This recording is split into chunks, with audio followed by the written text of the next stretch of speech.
Hi friends, ಇವತ್ತು ಸಿಂಪಲ್ಲಾಗಿ ಬೇಗನೆ ಟೊಮೊಟೊ ಸಾಂಬಾರು ಹೇಗೆ ಮಾಡೋದು ಅಂತ ನೋಡೋಣ.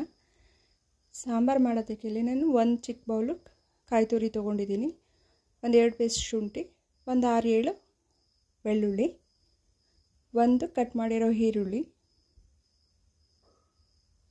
1 ಸ್ಪೂನಷ್ಟು ಹುರಿಗಡಲೆ, ಸ್ವಲ್ಪ ಕೊತ್ತಂಬರಿ ಸೊಪ್ಪು, ಹಾಗೆ ಒಂದು 3 ಟೊಮೊಟೊ ಹೆಚ್ಕೊಂಡಿರೋದನ್ನ ಇದಕ್ಕೆ ಹಾಕಿ ರುಬ್ಕೋಬೇಕು. ಇದನ್ನು ನುಣ್ಣಗೆ ರುಬ್ಕೊಳ್ಳಿ. ಫಸ್ಟು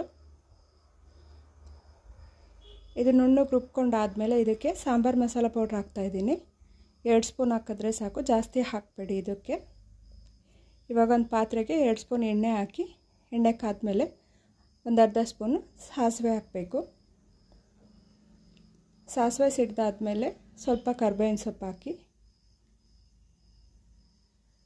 ಕರ್ಬೇವಿನ ಸೊಪ್ಪು ಫ್ರೈ ಆದಮೇಲೆ ಒಂದು ಹೆಚ್ಚಿಟ್ಕೊಂಡಿರೋವಂಥ ಈರುಳ್ಳಿ ಹಾಕಿ ಫ್ರೈ ಮಾಡ್ಕೊಳ್ಳಿ.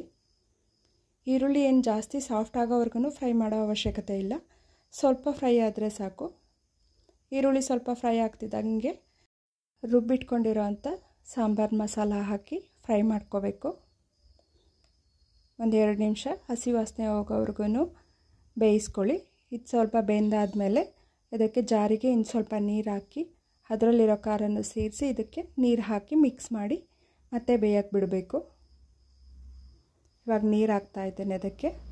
ಈ ಸಾಂಬಾರು ಸ್ವಲ್ಪ ತೆಳುಗಿದ್ರೇ ಚೆನ್ನಾಗಿರುತ್ತೆ, ಬೇಗನೆ ಮಾಡ್ಬೋದು, ಒಳ್ಳೆ ಟೇಸ್ಟು ಇರುತ್ತೆ. ಇದ್ರ ಜೊತೆಗೆ ಉಪ್ಪಿನಕಾಯಿ ಹಪ್ಪಳ ಆ ಥರ ಎಲ್ಲ ಇದ್ದರೆ ಇನ್ನೂ ಚೆನ್ನಾಗಿರುತ್ತೆ. ಈ ಥರ ಒಂದು ಸಲ ಟ್ರೈ ಮಾಡಿ ನೋಡಿ.